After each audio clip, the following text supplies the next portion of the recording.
guys, good morning. So come with me, I'll take you.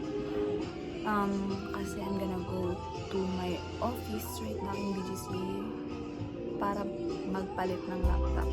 So isasama ko kayo guys right now. I'm preparing to take a bath. Okay, so I'll be right back. I'm back. So done ako sa shower and obviously I'm ready to go. It's 1 PM na, so kailangan na natin makaalis. Sobrang init niya sa labas, guys. Yeah. See you later na lang. Babalikan ko kayo. Mag-aangkas na lang siguro kasi ang bigat ng laptop. Ang dami niyang laman. And di dati makapunta agad. See you later, guys. We made it to the building. So, let's see later. Guys, we made it to the office.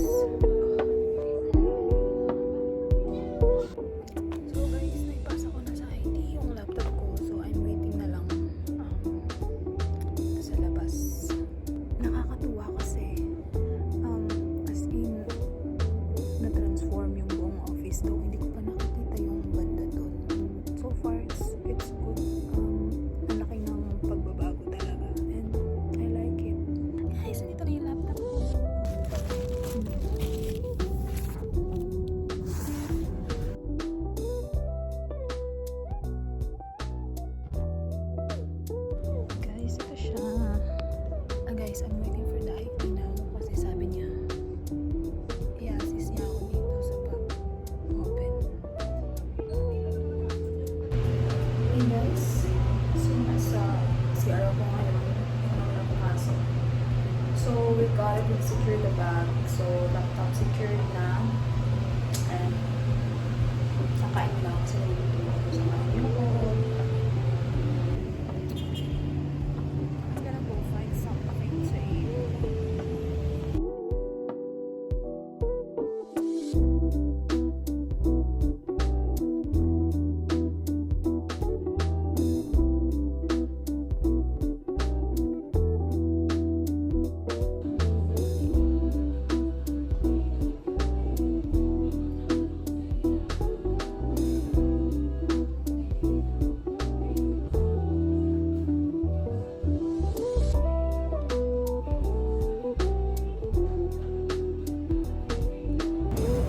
Kailangan natin maglakad. Kailangan yun. It's an exercise. Naintindihan ko naman si Kuya. Makanya-kanya answer. Siguro, hintay siya dun sa pick-up point. Hintay siya na matagal. Kaya, kinancel na niya. And no waiting dun.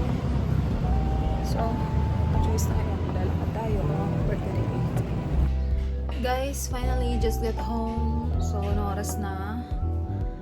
I think it's 5:45. So, hindi ganun ka-traffic. Nakauwi agad ako. Kaya hindi ako nahirapan sa biyahe. Nakakahiya mag-video in public, guys. Kaya hindi every play, like, sakay ko ng tricycle, ng jeep, you know, it's delikado. So,